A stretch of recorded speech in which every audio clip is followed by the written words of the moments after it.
Halo semuanya. Pada materi ini, kita akan membahas konsep dasar pajak penghasilan pasal 21 secara sederhana dan mudah dipahami.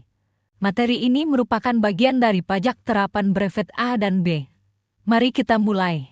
Pajak penghasilan 21 adalah pajak atas penghasilan yang diterima oleh orang pribadi dalam negeri, seperti gaji, upah, honorarium, tunjangan, dan pembayaran lainnya yang berkaitan dengan pekerjaan, jasa, atau kegiatan. Dalam praktiknya, yang menanggung pajak adalah pekerja atau penerima penghasilan. Namun, yang memotong dan menyetorkan pajak ke negara adalah pemberi kerja atau pihak yang membayarkan penghasilan tersebut. Contohnya, ketika seorang karyawan menerima gaji bulanan, perusahaan akan langsung memotong pajak penghasilan pasal 21 sebelum gaji dibayarkan kepada karyawan. Sekarang kita masuk ke pembahasan mengenai subjek pajak penghasilan pasal 21. Subjek pajak penghasilan pasal 21 adalah individu atau orang pribadi dalam negeri yang menerima penghasilan terkait pekerjaan atau kegiatan tertentu. Beberapa contoh subjek pajak penghasilan pasal 21 antara lain pegawai tetap, pegawai tidak tetap, bukan pegawai seperti freelancer atau konsultan, serta peserta kegiatan seperti panitia atau narasumber seminar. Selanjutnya, kita membahas siapa yang bertugas memotong pajak penghasilan pasal 21. Pemotong pajak penghasilan pasal 21 adalah pihak yang wajib melakukan pemotongan pajak atas penghasilan yang dibayarkan. Pihak tersebut dapat berupa pemberi kerja, bendahara pemerintah, dana pensiun, atau penyelenggara kegiatan. Jadi, ketika seseorang menerima penghasilan, pihak pemberi penghasilan memiliki kewajiban untuk menghitung, memotong, dan menyetorkan pajaknya. Berikutnya adalah objek pajak penghasilan pasal 21.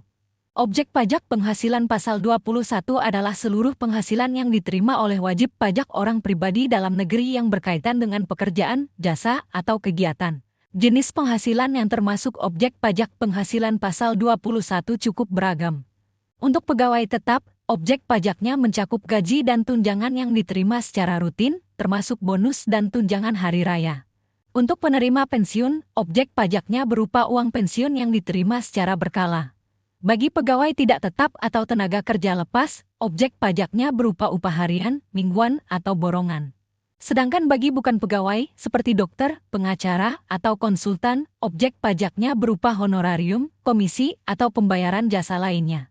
Peserta kegiatan seperti panitia atau narasumber juga dapat dikenakan pajak penghasilan pasal 21 atas honorarium yang diterima. Selain itu, mantan pegawai yang masih menerima bonus atau jasa produksi juga dapat dikenakan pajak penghasilan pasal 21.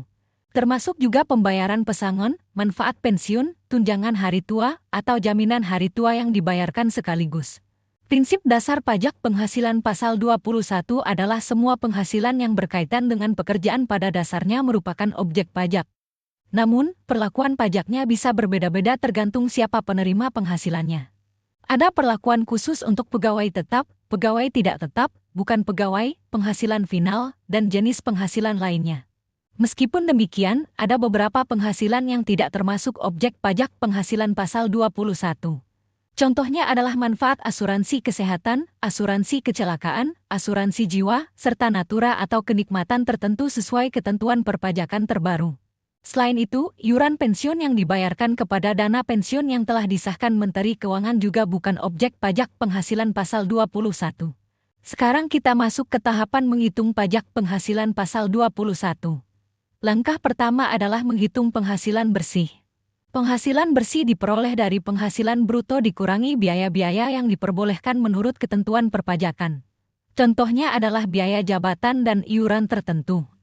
Langkah kedua adalah menentukan penghasilan tidak kena pajak. Penghasilan tidak kena pajak merupakan batas penghasilan yang tidak dikenakan pajak. Besarnya penghasilan tidak kena pajak berbeda-beda tergantung status wajib pajak, misalnya lajang, menikah, atau memiliki tanggungan. Langkah ketiga adalah menghitung penghasilan kena pajak. Penghasilan kena pajak diperoleh dari penghasilan bersih dikurangi penghasilan tidak kena pajak. Secara sederhana, penghasilan bersih sama dengan penghasilan bruto dikurangi biaya jabatan atau biaya lain yang diperbolehkan. Kemudian, penghasilan kena pajak sama dengan penghasilan bersih dikurangi penghasilan tidak kena pajak. Langkah terakhir adalah menghitung pajak penghasilan terutang. Pada tahap ini, kita menentukan tarif pajak yang sesuai untuk menghitung jumlah pajak yang harus dibayar. Saat ini juga tersedia metode tarif efektif rata-rata untuk mempermudah perhitungan pajak penghasilan pasal 21. Kita dapat mencoba simulasi perhitungan menggunakan kalkulator pajak penghasilan pasal 21 yang tersedia secara online di situs Klik Pajak. Terima kasih sudah mengikuti pembelajaran ini. Semoga materi pajak penghasilan pasal 21 dapat dipahami dengan baik dan bermanfaat dalam praktik perpajakan. Jangan lupa untuk membaca materi atau modul untuk materi yang lebih detail. Sampai ketemu di materi berikutnya.